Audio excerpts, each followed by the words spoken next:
UGEI group द्वारा संचालित SU inter college सभी विद्यार्थियों का स्वागत करता है। मेरा नाम राम प्रकाश दीक्षित है। सभी विद्यार्थियों को सुप्रभात। आज हम सभी विद्यार्थी कक्षा 12 के सभी विद्यार्थी संधि प्रकरण पढ़ेंगे। कल आपने दीर्घ संधि पढ़ा था।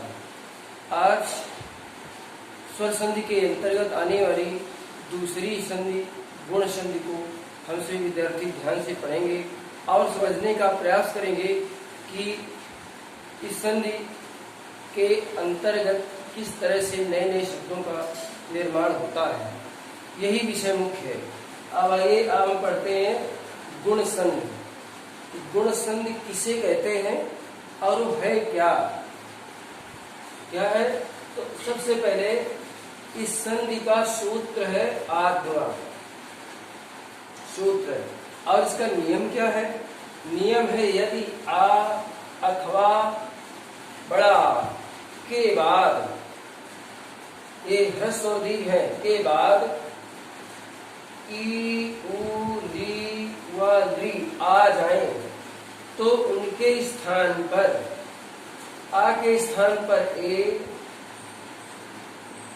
और ई के स्थान पर ए, उ के स्थान पर ओ, री के स्थान पर अर और री के स्थान पर अल हो जाता है। इस तरह से शब्दों के स्वर में भी परिवर्तन हो जाता है और एक नया स्वर उच्चारित होता है। अब आइए हम कुछ उदाहरणों के द्वारा गुण संधि को पढ़ने का प्रयास करेंगे और ये समझने का प्रयास करेंगे कि इस संधि के द्वारा हम किन नए नए शब्दों का निर्माण कर सकते हैं, क्योंकि संधि से ही कई शब्दों के मेल से बन करके मिला करके एक नया सुंदर शब्द बन जाता है और उस शब्द का अर्थ भी बदल जाता है।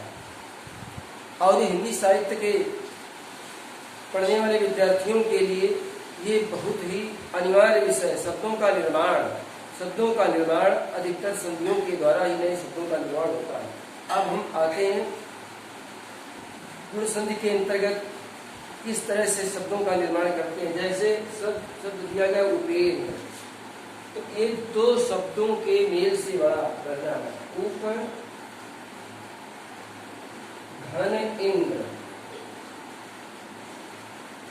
ऊपर धन इंद्र आ, तो इसमें पा में आ छिपा हुआ है।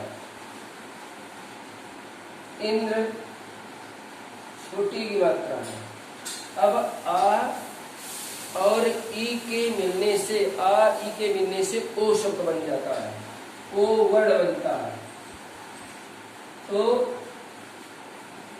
ए बनता है, ये बन जाता है। अब ए उपधन इंद्र आ ई ए शब्द बन गया। तो दो शब्दों के मेल से आ ई के मेल से उपेंद्र बना।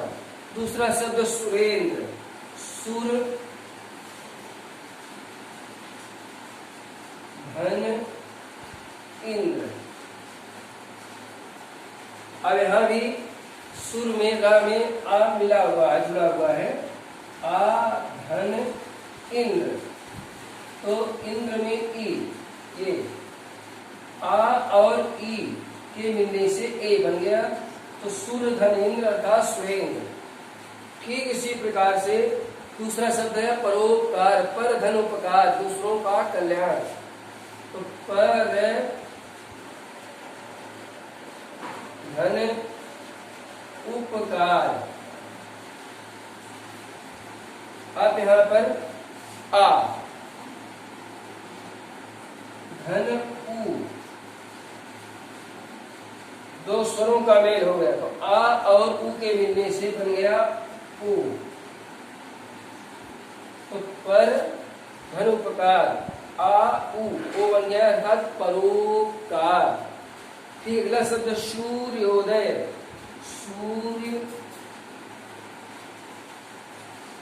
धन उदय। अब यहां पर आ धन उ के मिलने से ओ शब्द बन गया, वो वर्ण बन गया। आ उप मिलने से ओ मिल बन गया। तो सूर्य धन उदय, सूर्य का उदय, सूर्योदय। तो नया शब्द बना सूर्य और उदय, दो अलग अलग शब्द हैं। तो अलग शब्द को जब मेल किया हमने तो बन गया सूर्योदय, नया शब्द का निर्माण हुआ। इसी तरह से अगला शब्द है देवर्षि। देव धन ऋषि,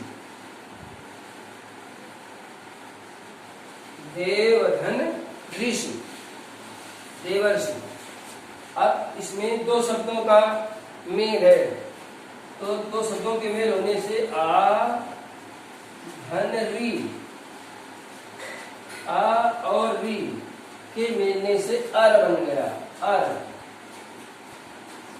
तो अर के जुड़ जाने से देव धन ऋषि, वा और री में आ निकला, आ के बाद री तो आर, वो अर्श जुड़ करके देवर्षि उच्चारण बना जाता है। इसी तरह से कह सकते राजर्षि, राज धन ऋषि।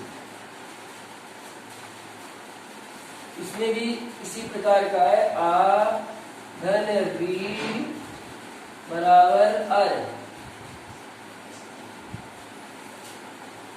आरी मिलने से अर, तो राज धन ऋषि, राजर्षि। इसी तरह से अगला शब्द है वसंत ऋतु, वसंत ऋतु, वसंत